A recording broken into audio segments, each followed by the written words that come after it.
welcome back. I'm Little McGriddle, and welcome to more Ascendant hearts.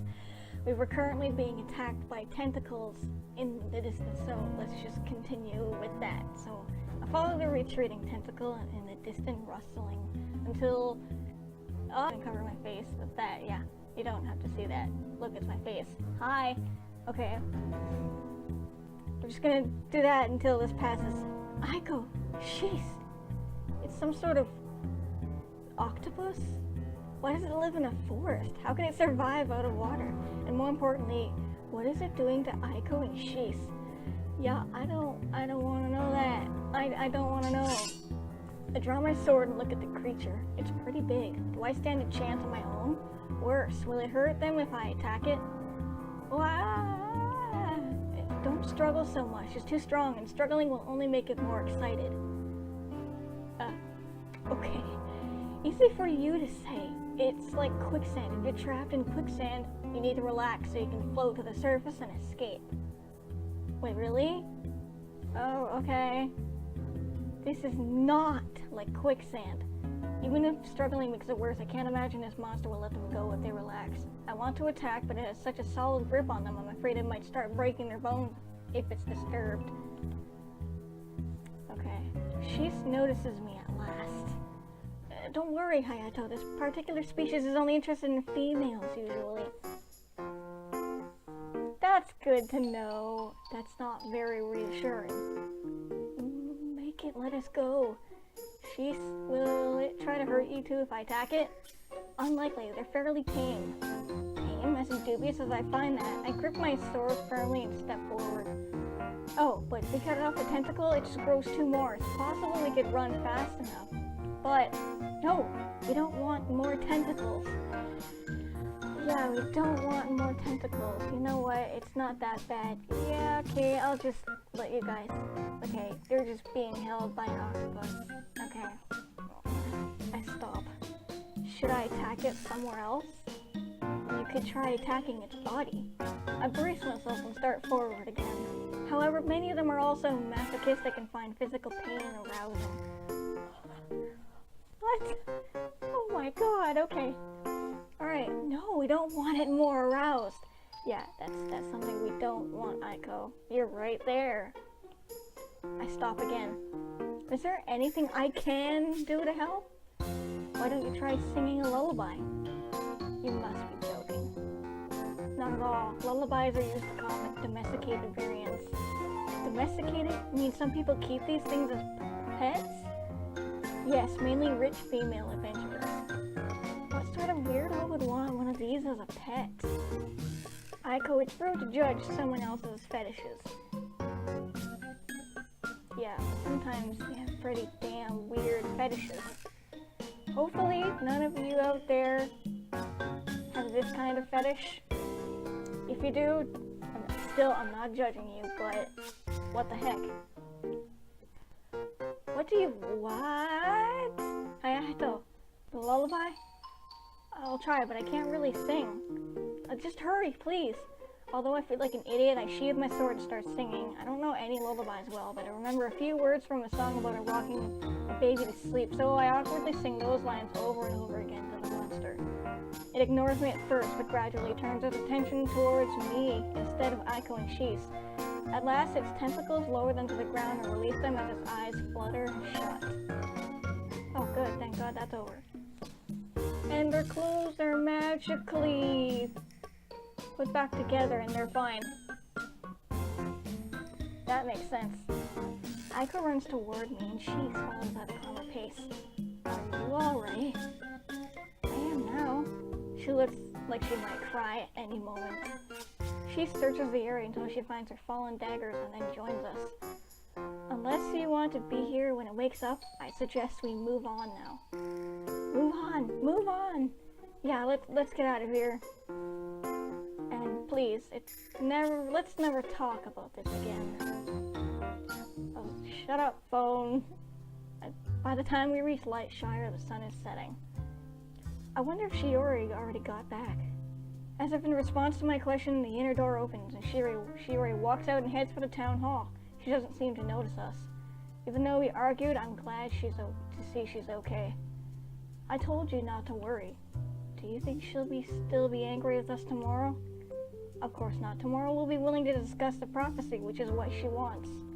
She's probably right, but I wish she didn't sound so nonchalant about it. Arguments among our party cloud lead to trouble, especially since we have to rely on each other in battle. Whether or not the prophecy refers to me will never stop the monster attacks if we can't get along. I hope so. Tomorrow morning we should meet at the inn. Okay, we'll see you tomorrow. Alright, she heads to the inn. Have a good night, Hayato. She stares at me as though she wants to say something more. I wait, but she just continues to look at me. Something you wanna say, She's? What? Any thoughts you'd like to share? No. The hair on the back of my neck prickles. Could she possibly know my reaction to the prophecy? I'm not gonna tell her yet. I shake my head. I'm not ready to confide in anyone about this yet, especially not a stranger. See, I'm thinking with my brain whole. She shrugs and turns away. Well, that was easy. She heads to the church. I wouldn't have guessed she was very religious, but I really don't know anything about her at all. I yawn. That crazy Eldritch temple wore me out. Yet how can I sleep when the prophecy keeps drifting through my head? Only one can stop the Ascendant herd, a traveler to our land sent by the gods from another world. What does it mean? And how is the Ascendant herd the problem? It must refer to Ascendant magic, so it sounds like we were right to think someone is sending dark wolves to attack Lightshire. But who and why? Well, one thing's for sure, standing around outside won't get me anywhere. Okay.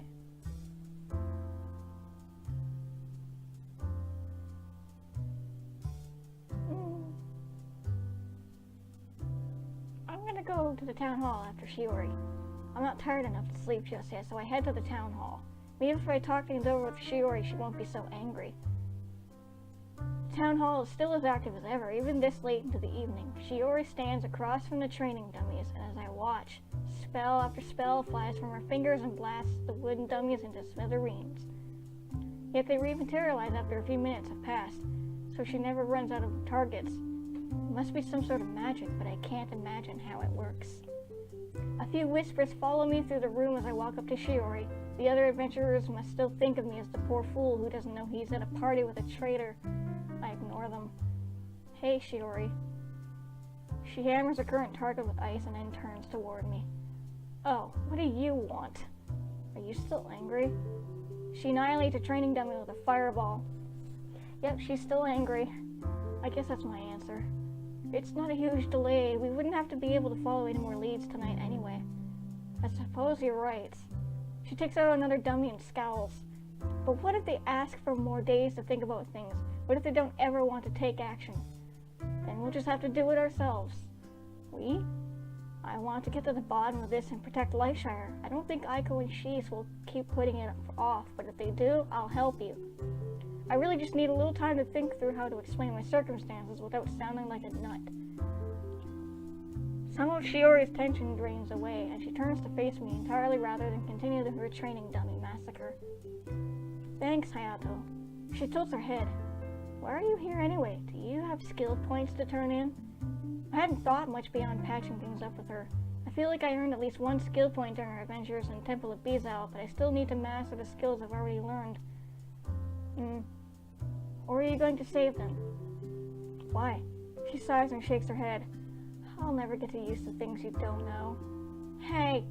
Some skills cost multiple skill points. Instead of spending your points right away, you might want to save up for a more powerful one. Oh, I see. I'll do that.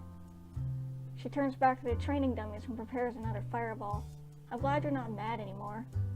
Sure. She takes out 2 more dummies and glances back at me. You're still here? Yes. What are you planning to do now? I wanted to spend time with you. Yeah, that's what we came here to do. You did? Yeah. Why? What? Because we're friends. Oh, of course. If you're busy, I can leave. No, I didn't mean that. Are you sure you want to be seen spending time with me? Yeah, of course. She waves her hand towards the rest of the town hall. You know, rumors will spread. They'll think what they want to anyway. I don't care. Same if you're hanging out with friends and you guys are good friends and people are just spreading around crap saying that your friend is bad or you're full of shit and bad things are gonna happen, just ignore them and continue to be friends with the people that you want to be friends with. Don't let anyone ever talk you down for being someone's friend. Oh, thank you. No problem. So then, what did you want to do? I am sorry if none of that made any sense. At least I hope that got through to what I was trying to get at. But thank you for paying attention to that if you did. So then, what did you want to do? I think I read that already. Well, if you want to train some more, I could join you, or tell me about yourself. Huh? What is there to know that you don't know already? I barely know anything about you aside from your work as an adventurer. And the fate of her village, of course, but that's not the sort of thing I should bring up casually, especially in a room full of people. There must be things you'd like to do in your free time. Double duo, maybe? Shiori laughs. I tried double duo once, but I couldn't get into it. I'm surprised you've heard of it. Aiko is a big fan. She showed it to me. Oh, I see. So what did you do while she's off playing double duo? Well, I actually go fishing. Oh. Fishing? And just what's so funny about that? Well, there's nothing wrong or funny about fishing. Nothing's funny about fishing, but I can't picture you doing it. Why not? It's a lot like combat, you know? It is? Oh, no. Yes, it's your strength versus the fish's. You need to pay attention to make sure your line doesn't snap, and a burst of mana will always help you in a pinch. I see. That's definitely how fishing works. Plus, it's very useful. Once you catch a fish, you can cook it for lunch or dinner, and some rare types of fish can be sold at high prices. Some adventurers use certain types of fish to lure monsters, too. Wow. And let's not forget about the leaderboards. Leaderboards? Yes, if you report the size and weight of your fish once you catch it, it's recorded on a leaderboard. Rare varieties of fish earn you bonus points, too. Everyone competes to try to get the best fish, and at the end of each month, the leader gets a prize. I had no idea fishing was so big here. Have you ever gone fishing? I can't remember if I ever went fishing in my world, but if I did, I doubt it will help me much here anyway. Nope. When we have some free time, you should go fishing with me. Aww. Really? You might enjoy it. Well, maybe. Alright, enough chit-chat. Let's get in a few practice rounds to see how you've improved. Okay. We train together against the training dummies for about an hour. It's a lot different from battling enemies that fight back, but it helps me get my basic moves down. That's enough for today, at least for me. I'm tired. Same. Next time we should move on to something more challenging so you can practice those tank skills of yours. They have training dummies for that? Of course, they're enchanted to fight back, although the basic ones aren't too dangerous. Sounds like a plan then. Great. We walk to the town hall door together despite the whispers that follow us. Hey, thanks for hanging out with me tonight. I had a lot of fun. So did I. You know, I think I understand Shisa's point a little better now. It was nice to have time to unwind and enjoy myself without worrying about the prophecy in the Dark Wolves the entire time. Yeah. Well, good night. Night. Night, night. Nina's quiet and almost deserted this late in the evening, so I hurry to my room. What a day. Indeed. Within minutes, I'm asleep. Wish I could fall asleep that fast. Cock-a-doodle-doo. Despite weird nightmares plagued by the things we saw at the Temple of Bizal, I feel better when I wake up. Today's the day we all discuss a prophecy. No matter how silly it sounds, I need to tell them I'm from another world. Hi, guys. When I enter the inn's tavern area, Aiko waves to me. She's seated at a table with Shis and they both have breakfast. I buy my own breakfast and sit down with them. I sent a message to Shiori asking her to meet us. She should be here soon, unless she's decided to part ways with us. She'll be here. Yeah, there she is. Just like we just said. Sure enough, the door opens and Shiori walks in. I lift my hand to get her attention and she joins us. I'm here. No breakfast? I already ate. Let's discuss the prophecy. Did you already eat? If the prophecy is to be believed, and I see no reason to doubt it, despite a Xanareth's madness, there goes that name again, then we must find someone who comes from another world. That doesn't sound easy. It could be quite challenging, however. There are two possibilities that could make it easier. First, it might simply be our destiny to encounter this hero along the way. I've heard promising rumors about a mysterious swordsman, although I'm reluctant to follow them just yet. And second, she fixes her gaze on me. Wow, what are you staring at me for? What if a traveler from another world is already among us? What? That's crazy. My mouth feels dry. I swallow hard and clear my throat. And she's staring at me so intently as if she knows exactly what I'm about to say. Who is she? I'm sort of from another world. Oh my god, Shiori's face. Aiko's gaze meets mine. She still seems awed by the whole idea. What? She pauses. Wait, that actually explains quite a bit about you. So it's true. I frown at her. How did you know? I didn't, not for sure, but I heard rumors about you, a new adventurer who appeared out of nowhere and seemed to lack an understanding with the most basic things about our world. Once I saw the prophecy, it was a natural conclusion to draw. No, it really wasn't. Shiori slams her hand down on the table with a triumphant grin. This is perfect! We have prophecy on our side. Indeed. It might finally be time to put an end to this. Shiori frowns at her. But first, you're going to explain who you are and why you're so interested. You want to save Lightshire? Is it so strange that I want the same thing? You joined our party with no explanation, and apparently you suspected Hayato was from another world.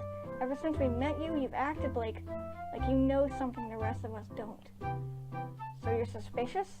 That's amusing, coming from you. The entire town suspects you of treachery, and you suspect me? I know I'm not a traitor. Neither am I. I have no ulterior motives. But you do know more than you're letting on. Aiko stares back and forth between the two of them with wide eyes. This is bad. Their argument looks like it might escalate to the point of physical violence, or worse, magical violence. I'd better do something. Okay, ask Shees for an explanation. Come on, Shees, you've got to admit it. It's a little weird the way you walked up to us and announced that you wanted to join our party. We did ask for a new party member, though. Right, but it also seems pretty strange to me that Shees guessed I was from another world. Neither of you two jumped to that conclusion until I told you. Exactly. Fine, I suppose I owe you an explanation. Yes, you do. That was easier than I expected. You do have a secret, then? Yes, but it's nowhere near as sinister as you seem to think. Out with it. Not here. What? She waves her hand at the room where tables have begun to crowd up with patrons. There are too many ears here. We need to speak in private. If it's nothing sinister, why are you afraid of people hearing it? Because it might reach the ears of those who wish to stop our attempts. The three of us stare at her in shock. Does she really think the person attacking Lightshire has help on the inside? Why would someone in Lightshire try to destroy it? Follow me, we'll find a safe place to talk, and then I'll tell you everything. Alright then. She leads us out of Lightshire all the way to the riverside. At last, she looks around and nods. This should be safe. Fantastic. Now, will you please tell us what this is all about? Very well. She faces us, her expression serious. You aren't the only ones investigating the Dark Wolves. I've been searching for the source of these attacks for years. Years? Yes. That's a little disheartening. What? You've been investigating for years and haven't found anything? We have prophecy on our side now, and I didn't say I found nothing. Do you have an explanation then? Yes. Are you going to tell it to us? Yes. She turns to me. But first, I want to thank you. You're already much more promising than the others. Others? When the attacks began years ago, everyone thought it was a minor incident at first. Under the new adventuring guidelines, adventurers would drive them back, and Lightshire would return to being a peaceful, undisturbed town. But that didn't happen. Nearly everyone adapted to the Dark Wolves as simply a dangerous part of life they'd have to get used to. Almost no one tried to investigate the attacks, and those who did were met with failure. After a while, I realized this had to be a grand story quest like the likes of which we'd never seen before. Aiko sighs. She must still be anticipating her death. If that was true, a typical band of adventurers wouldn't be enough. We needed a hero. Like in the prophecy? I didn't know about the prophecy then. I researched past historical events and looked at what their heroes had in common. Ever since then, I've sought out likely candidates. If they were already adventurers, I joined their parties. If they weren't, I encouraged them to try. So that's why you decided to join us. Exactly. Wait, but you joined us before you read the prophecy. What made you think we might be the ones? Your amnesia. I heard of a new adventurer with amnesia and rushed to Lightshire to check you out. Amnesia is common in heroes? Oh yes, you're the 10th amnesiac adventurer I've traveled with. Oh, okay. 10th? And that's not counting all the common farm boys disguised princesses and young men with spiky hair. What? Once I found a spiky-haired farm boy who actually an amnesiac princess in disguise. Dude looks like a lady. I thought for sure I had it that time. I remember reading about her. That's right, didn't she save the world?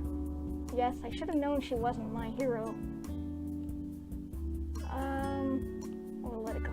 Nothing good can come of trying to understand this world's rules. If I ask, I have a feeling the explanation will just give me a headache. Anyway, Hayato's amnesia convinced me to join your party, especially since you already seemed interested in the Dark Wolves.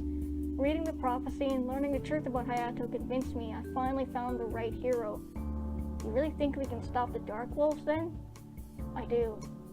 That's great, but I don't know why you needed to tell us that in secret. That wasn't the secret part.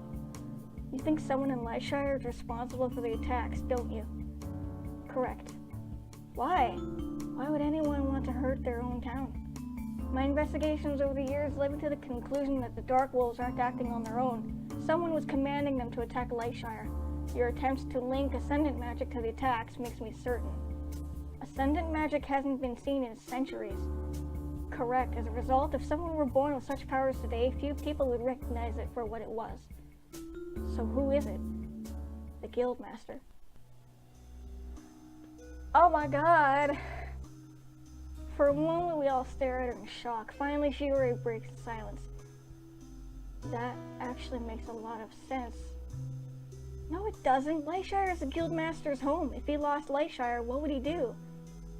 He will never lose Lightshire, don't you see? If he controls the attacks, he can make sure the Dark Wolves never damage the town too much. But the continued attacks encourage more people to become adventurers. Who is in charge of adventures? The Guildmaster. He did set up the adventuring system shortly after the attacks began. Oh, you're right. Not only that, but I recently dug into his past a little more before the attacks began. He was researching a certain topic. Any guesses what it was? What? Ascendant magic. Well, now. No way. Yes, the Guildmaster researched Ascendant magic. The monsters began, and he set up the adventuring system with himself as its head. His research into Ascendant magic stopped around that time, too. It could be a coincidence.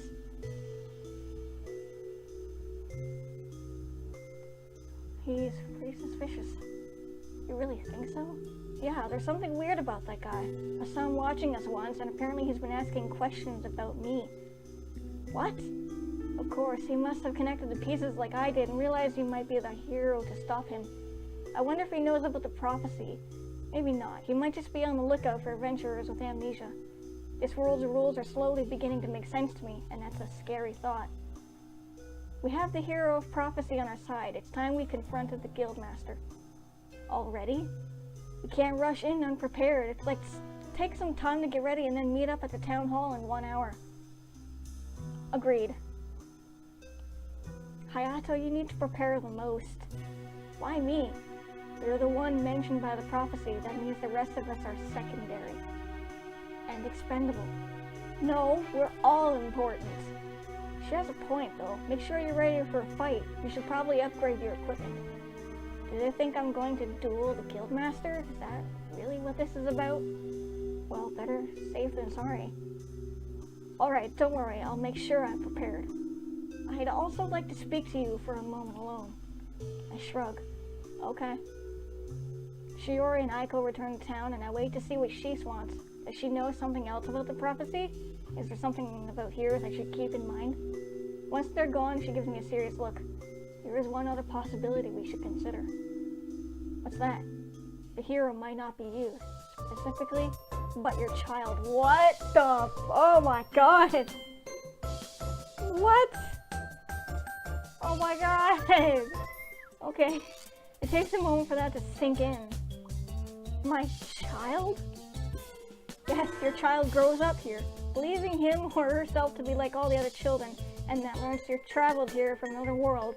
This leads them to seek out their destiny and save the world, or at least the town. It happens from time to time. But I don't have a child. Any plans to have one soon? No?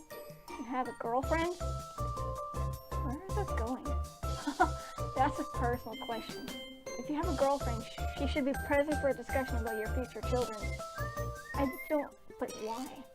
I see. In that case... Oh! Whoa! No! Oh! Okay. You know what? Okay. Actually, funny way to end it. I'm gonna end it right here though. This will be the end of the episode. That took a sudden turn. Was not expecting that, but okay. Wait, so we don't have a child? But we have a child in the future? And looks like we're gonna get down and funky with sheep. But for now, I'm just gonna leave the episode here. So, before I do, go visit my good friend Michael's channel. He has some pretty good content and he does a really good job over there. So go show him some love and go show him some support. And thank you guys so much for watching. Like always, I will catch you all in the next video. Stay awesome. Bye.